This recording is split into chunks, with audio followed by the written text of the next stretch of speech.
Bienvenue sur la chaîne. L'histoire que je vais vous raconter aujourd'hui nous amène en France.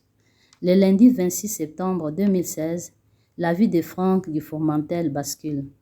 Comme chaque semaine, ce technicien chimiste travaillant chez Agitech, une entreprise de démoulants pour caoutchouc industriel, se rend sur son lieu de travail. Habitué à travailler avec différents produits, le jeune homme de 34 ans manipule un bidon chimique qui tout à coup explose. Devenu une véritable torche humaine, il est rapidement éteint par l'un de ses collègues. Hormis son pubis, ses pieds et quelques rares coins de peau, 95% de son corps sont brûlés au 3e degré. Franck est immédiatement pris en charge au centre de traitement des brûlés de l'hôpital Saint-Louis, dirigé par le professeur Maurice Memoun. Son pronostic vital est engagé. Ses chances de survie sont de 1% selon les médecins, pour ne pas dire 0%. L'espoir ressurgit lorsqu'Éric, son frère jumeau, désespéré de ne pas pouvoir aider son frère Franck, évoque au détour d'une conversation avec des médecins le fait qu'il est son frère homozygote, ce qui veut dire en termes courants le vrai jumeau.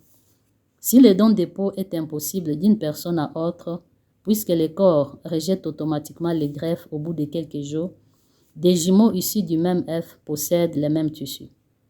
En l'espace de quelques jours, Éric se voit donc prélever environ 45% de sa peau, du dos aux cuisses en passant par la tête. Ce don sauvera son frère malgré de multiples complications.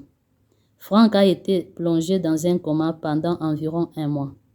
Après plusieurs greffes, de multiples opérations vitales, des mois de douleur, d'épreuves et de doutes, Franck est vivant et la peau à vif d'Éric a repoussé. À peine aperçoit-on quelques rougeurs sur son dos.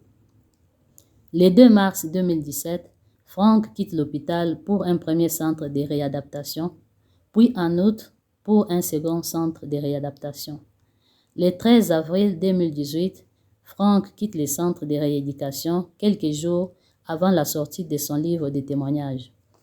Ensemble, les frères du Fourmentel ont écrit leur histoire dans un livre intitulé « Life, il était condamné, son jumeau l'a sauvé ».